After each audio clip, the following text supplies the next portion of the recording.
Hello students. So in the continuation of this chapter wave motion, the next and last topic of this chapter is standing waves or stationary waves in bounded medium. So students last class में मैंने आपको clearly बता दिया था कि speed of sound wave in air का जो Newton's formula था और उसमें जो लाप्लास करेक्शन था वो कैसे हुआ, और स्पीड ऑफ साउंड वेव के बारे में पर्टिकुलरली मैंने पिछली क्लासेस में बात की थी। डिफरेंट मीडियम में मैंने आपको स्पीड ऑफ ट्रेवलिंग वेव के फॉर्मूले बताए थे और ये भी बताया था कि ट्रेवलिंग वेव की जो स्पीड होती है वो उसका बहुत ही इंपॉर्टेंट फीचर होता है। और उसके बाद factors affecting the velocity of sound in air के भी हमने पॉइंट्स डिस्कस किए थे।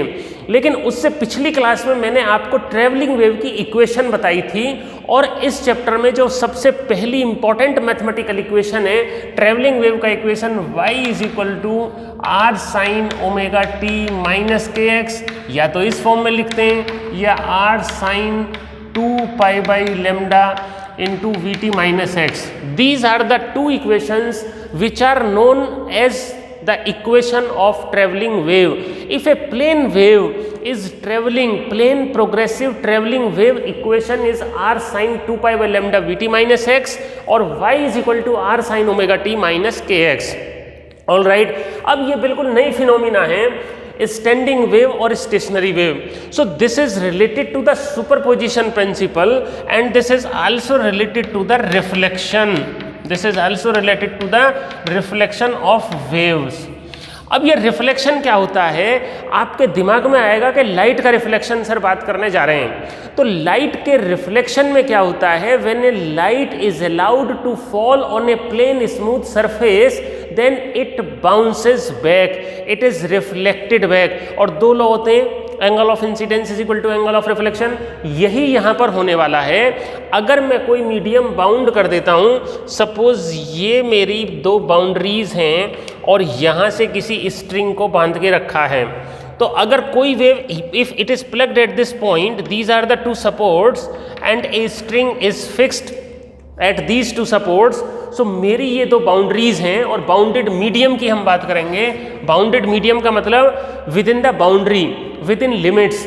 तो यहाँ पर एक स्ट्रिंग को बांध के रखा है, तो अगर यहाँ वेव प्रोड्यूस की जाती है तो wave will be travelling towards right, okay. और यहाँ पर क्लोज्ड बाउंड्री है तो वेव विल बी रिफ्लेक्टेड।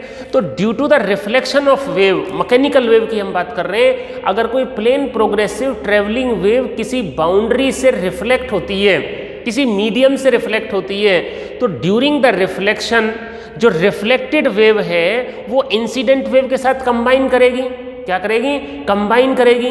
तो उसके कॉम्बिनेशन से वेव आपस में सुपर इम्पोज हो जाएंगी और एक रिजल्टेंट वेव हमारी बनेगी which does not seem to propagate any direction further.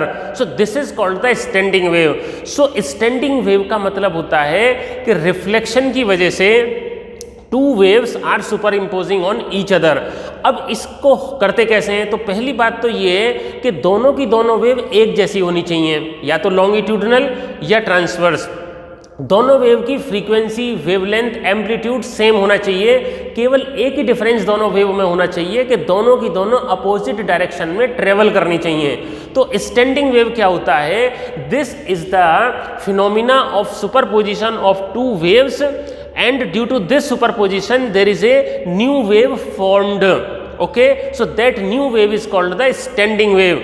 यहाँ पर मैंने डेफिनेशन लिखा है, ऐसे भी इसको डिफाइन कर सकते हैं, when two plane waves of similar type, two plane waves, plane progressive travelling wave जिसका इक्वेशन लिखा हुआ है R sine omega T minus K X, okay. Same type का मतलब होता है कि या तो दोनों लॉन्गिट्यूडनल होंगी या दोनों ट्रांसवर्स होंगी, same wavelength, same frequency and travelling in opposite direction. बस ये डिफरेंस है, travelling in opposite direction, super impose on each other, then a resultant wave is formed which does not seem to propagate in any direction. So this is called standing wave. अब देखो यहाँ पर मैं बनाने जा रहा हूँ, सपोज किसी स्ट्रिंग को दो पॉइंट्स के बीच में टाइट करके बांधा गया है और मैंने स्ट्रिंग को एक एंड पर थोड़ा सा टेंशन दे दिया, string is plucked at the left end, so wave इस तरह से बनेगी। इधर से वेव जाएगी ऐसे, अब दूसरा जो एंड है वहाँ पर वो तो बंद है, तो वहाँ से वेव रिफ्लेक्ट होगी। अब आपको ये ध्यान रखना है, अगर वेव ऐसे जाती है तो रिफ्लेक्ट होके ऐसे भी आ सकती है और रिफ्लेक्ट होके ऐसे भी आ सकती है, left to right, right to left और राइट टू लेफ़्ट। तो इस तरह की जो वेव होती है, मतलब अपोजिट फेज में wave will be reflected from the other end in opposite phase if it is reflected from closed end और रिजिड एंड। इसके कई सारे नाम हैं, क्लोज्ड एंड और रिजिड एंड और रफ एंड और टाइट एंड, मतलब रस्सी को टाइट करके बांध दिया तो फिर वो अपोजिट फेज में ही रिफ्लेक्ट होके आएगा। जैसे आप दीवार पे जाएंगे टकरा के, आप बिल्कुल ऐसे नहीं आ सकते, घूम के आएंगे उल्टे, तो फेज डिफरेंस होगा 180 डिग्री का। बहुत इंपॉर्टेंट रिजल्ट है स्टूडेंट्स, ध्यान रखें। When A wave is reflected from closed end और क्लोज्ड बाउंड्री और रिजिड बाउंड्री और रफ बाउंड्री, ओके, और कह सकते हो हार्ड बाउंड्री, तो अपोजिट फेज में रिफ्लेक्ट होती है। और अगर कोई वेव ओपन एंड से रिफ्लेक्ट होती है तो वो सेम फेज में, तो फेज का चक्कर होता है, अपोजिट फेज में रिफ्लेक्ट होने का मतलब है कि फेज डिफरेंस 180 डिग्री का होता है, और सेम फेज में रिफ्लेक्ट होने का मतलब है कि फेज डिफरेंस 0 डिग्री का होता है। तो अगर क्लोज्ड है, हार्ड है, रिजिड है, तो अपोजिट फेज मतलब ऐसे जा रही है तो ऐसे वेव आएगी, ठीक है, if it is reflected from closed and, ठीक है, वॉल से, फाइन।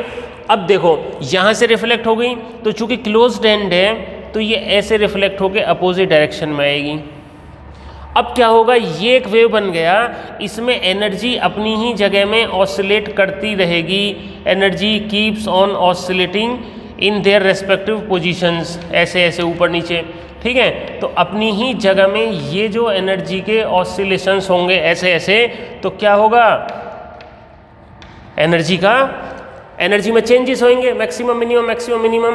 तो अब देखो यहाँ पर ये this is called standing wave. तो ये जो पूरा एनवलप हमारा बना है, this whole envelope is of standing wave. अब इस होल एनवलप में जो स्टैंडिंग वेव का बना है, 2-3 बातों का ध्यान रखना बड़ा जरूरी है। कुछ पॉइंट्स ऐसे हैं जहाँ पर पार्टिकल का डिस्प्लेसमेंट है मैक्सिमम, इनको बोलते हैं एंटी नोड। कुछ पॉइंट्स ऐसे हैं जहाँ पर पार्टिकल का डिस्प्लेसमेंट है मिनिमम, इनको बोलते हैं नोड। तो यहाँ पर बनेगा antinode, node, antinode. So node is the position of zero displacement, node is the position of zero displacement, और A is the position of maximum displacement, ठीक है। अब आप देखोगे दो नोड और दो कंजिक्यूटिव एंटी नोड के बीच का डिस्टेंस λ/2 और दो कंजिक्यूटिव नोड के बीच का डिस्टेंस भी λ/2। So what is the distance between antinode and consecutive node, λ/4, okay. So node, दो कंजिक्यूटिव एंटी नोड के बीच का डिस्टेंस λ/2, कंजिक्यूटिव नोड के बीच का डिस्टेंस λ/2। सो इस तरह से स्टूडेंट्स मैंने आपको एक आइडिया दे दिया कि how this standing wave, how do this standing wave form, कैसे वो बनती हैं, ठीक है, और वो क्या होती हैं। अब हमें यहाँ पर एनालिसिस करना है कि ये कहाँ कहाँ बनती हैं। स्पेशली म्यूजिकल इंस्ट्रूमेंट्स जितने भी होते हैं उनमें formation of standing wave best example है। जैसे स्ट्रिंग बेस्ड इंस्ट्रूमेंट होते हैं, गिटार हो गया, when guitar is plucked then waves are form. So number of components, कितनी फ्रीक्वेंसीज हम वहाँ पर बना रहे हैं, उसके हिसाब से हम क्वालिटी ऑफ साउंड को एडजस्ट कर सकते हैं। स्ट्रिंग बेस्ड इंस्ट्रूमेंट होते हैं, जैसे वायलिन, गिटार हो गया, वायलिन हो गया, तानपुरा हो गया। कुछ एयर कॉलम में वाइब्रेशंस बेस्ड इंस्ट्रूमेंट होते हैं, जैसे हारमोनियम हो गया, फ्लूट हो गया, शहनाई हो गई, तो वहाँ पर लॉन्गिट्यूडनल स्टैंडिंग वेव बनती हैं। स्ट्रिंग में ट्रांसवर्स स्टैंडिंग वेव बनती हैं। ओपन पाइप हो गया, वहाँ पर लॉन्गिट्यूडनल स्टैंडिंग वेव बनती हैं। तो कहने का मतलब ये है कि म्यूजिकल इंस्ट्रूमेंट्स में स्टैंडिंग वेव्स काफ़ी ज़्यादा बनती हैं, और musical instrument is the best example for understanding the formation of standing waves. अब हमें इसका मैथमेटिकल ट्रीटमेंट करना है। हमें ये देखना है कि किसी पर्टिकुलर इंस्ट्रूमेंट में जो स्टैंडिंग वेव बनेगी उसकी क्या इक्वेशन होगी, ओके, और वो जो मोड बनेंगे वाइब्रेशंस के, मतलब number of frequencies produced in different modes क्या होंगी। सो ये 3 चीज़ें हमें डिस्कस करनी है, और ये काफ़ी इंपॉर्टेंट भी होती हैं एग्जामिनेशन पॉइंट ऑफ व्यू से, ओके। तो आप इसको ध्यान से समझना। Standing waves in stretched string हमें डिस्कस करना है, standing waves in organ pipe. Okay, organ pipe दो होते हैं, क्लोज्ड ऑर्गन पाइप एंड